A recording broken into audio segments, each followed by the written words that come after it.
Donald Trump is responsible for the deaths of that American Airlines flight. I mean, it's quite obvious. If we take a look at what happened in LA, LA had the massive, fire in Pacific Palisades and Altadena. And shout out to all of the brothers and sisters who were affected in those areas. And I pray that the Most High restores you speedily and helps you get back on your feet. But you remember when that situation happened, the reservoirs were empty. And the mayor of LA was, I think, in Ghana, as she was being told that there was going to be a major fire there, much bigger than anyone could have anticipated. And even the governor of California, Gavin Newsom, who was instructed about the importance of keeping these reservoirs full, but he overlooked that for his own agenda. And then, of course, tragedy struck, and now no one wants to take accountability. But the one who held them accountable was who? It was Donald Trump. It was Donald Trump who said, hey, you are the ones who administrate this government here in California and in LA. It's your fault that these things were not taken care of. It's due to your democratic policies. They create, disaster in a lot of the major cities. And in certain ways, he was right about that. So why should we not hold Donald Trump accountable for the same thing? It's during his presidency where he just fired the head of the FAA, and that organization helps the air traffic control towers and all of that. He just fired the chief of that whole organization and is coming with these bogus proposals to try to get as many federal workers as he can to resign. So he did this, 100 bills signed in his first day in office, and he's showed himself completely incapable of governing this country. But that's to be expected, because Yah said in the last days that he was going to take away the wisdom from the heathen. And all of these disasters within the first 2 weeks of this presidency only proves one thing, that the word of Yah is real. And this is the time, brothers and sisters, to stand together. He blames DEI for the fact that the helicopter crashed into the jet, right? He blames DEI for that. But DEI has been around for decades, and there hasn't been an American airline that crashed since 2013. So that means even with DEI policies in there, since 2013 till now, there has been no crash on United States land, right? So how can he now blame DEI? When we hear DEI, we know that that's a racist dog whistle for black folk, right? And even though it's due to the efforts of our people and our ancestors fighting for equality, DEI was one of those bills that was established, but still black people are at the bottom of that totem pole too. So they put at the front of the helm, they put the white woman, and then they put the gay LGBT man and woman, and then they put, the Hindus and the Arabs, the Punjabim, the Punjabs.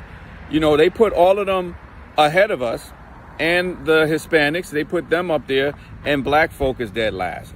And they expect us to fight over their crumbs, right?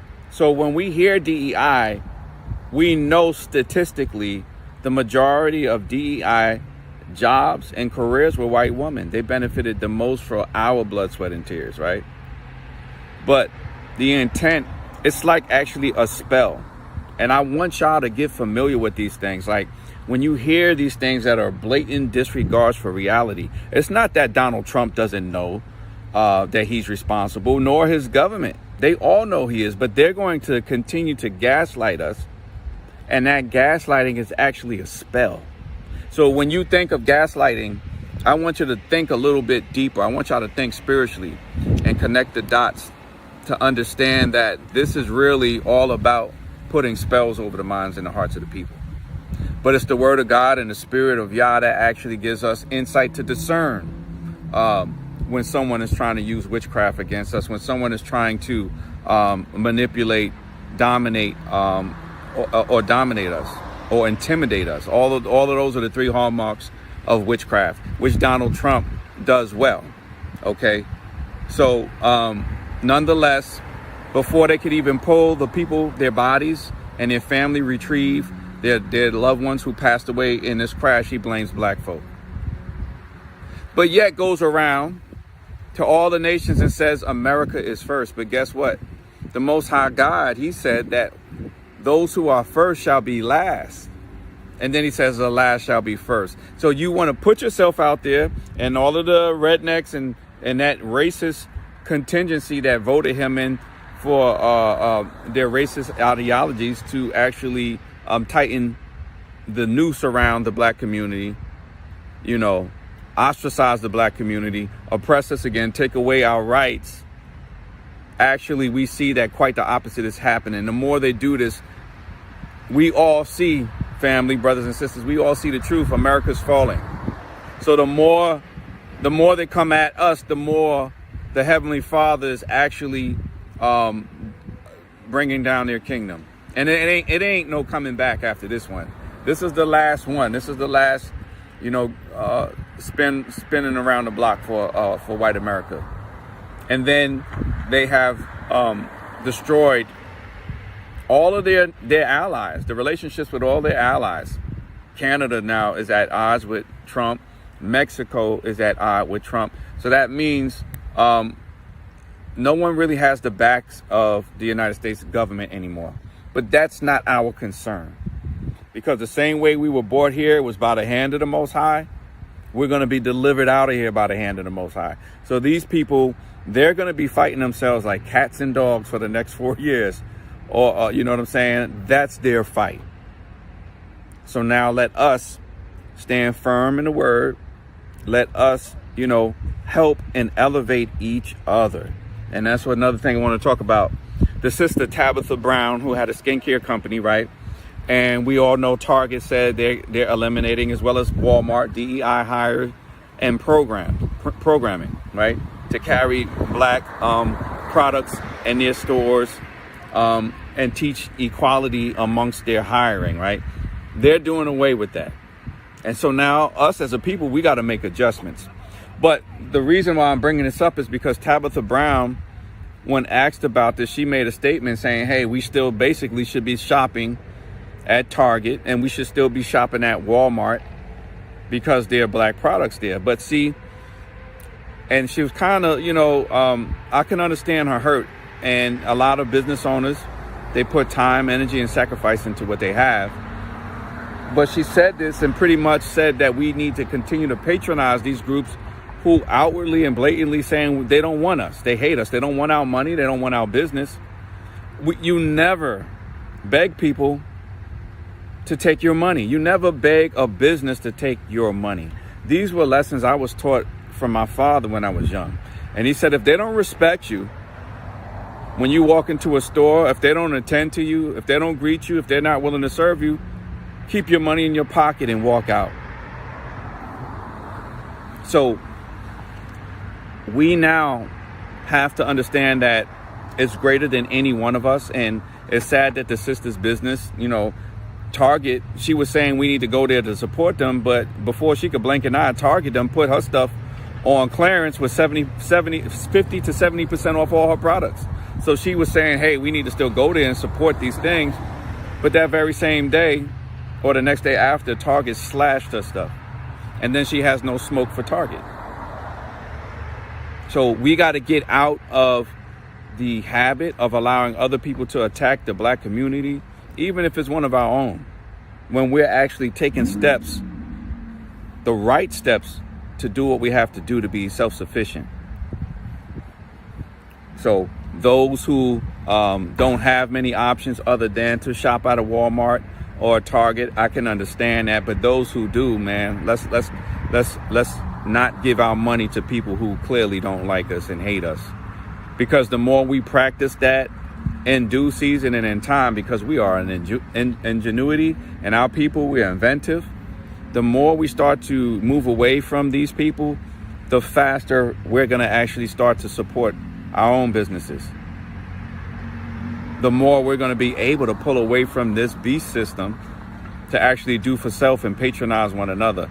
These things are happening by the hand of Yah. And it seems like, because America's going through so much tribulation due to the president, that things are falling apart, but actually in a lot of ways, they're being turned right side up.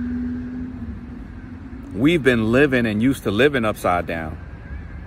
But now I actually think that Yah is beginning to turn things right side up, and we have to make certain adjustments. We got to make adjustments. So I just want to continue to encourage you in the Lord, and in the Most High, in Yah, in Jesus, whose name is Yahushua.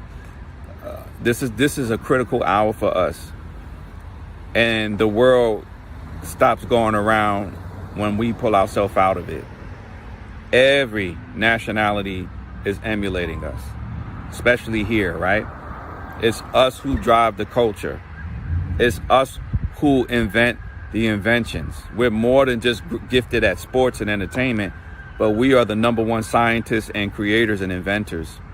If it wasn't for black people, I wouldn't be on this cell phone right now. A black man created that cell phone. A black woman created the GPS. A black man created that laptop, video game consoles. Black man created the first drone. You see how inventive we are? But what the white people and the ish people have done is they have taken our intellectual property, and then they patent it. And they make sure we pretty much never get a patent, just like the record companies make sure we never get our masters. Because then you really make the money off of that product. So no more are we going to be praying for these people. No more are we going to be giving these people the best of what we have to offer. Let's take what we have to offer and really nurture and nourish ourselves off of that, man. Like, we are the most gifted. Black people, y'all are awesome. We are made in the image of the Most High. You guys are awesome, man. Praise be Yah. I mean, I love my people. I love our people. Man, I love y'all. And I think Yah to be a part of our nation. And everybody in the world is against our people. But look, we still rise. We still create. We still here. We're still flourishing and thriving despite everything that this government has done against us. So let's not let Donald Trump get our hearts down and our spirits down. But Yah is doing a mighty thing in this hour. And Trump is responsible for the deaths. I think it's over 60 people who died in that plane crash. And on top of that, he's saying this is a DEI hire. Both for the pilots and the helicopter. The plane was landing, and as the plane was descending, the Black Hawk helicopter flew directly into it. And both of those pilots were white. So the pilots are white. Over 90, I think it said 94% of airline pilots are white. And most of them probably white men. 80-something% of those who are mechanics working on these things, I saw some statistics earlier, those are white people. So they want to make us the face of these things and say DEI, but they're the ultimate DEI because they don't have that inventive ability that we do. We create these industries and they just take these industries. So no more create industries that we don't have power or control over. No more of black people oppressing others to take our rights away and then sell it like some of the people in the record industries. No more of that. No more. So let's start coming together and using our gifts in Yah. Let's love one another. Let's promote each other's businesses. Let's do these things. This is the hour. And if we practice that for 1 to 2 years, you're going to see this whole world change. Let's just give it a year or two, brothers and sisters. Let's give this thing a year. Let's test it out. Let's really start looking and going out of our way to find black businesses when we're able. Let's really make a conscious effort as a whole to do that. And like I said, some people may not have that ability, and I understand that. But let's try that. Let's try that for 2 years. and watch the state of Black America continue to rise as theirs continues to fall. All praises to the Most High. Yah bless you. I love you. See you next time. Shalom.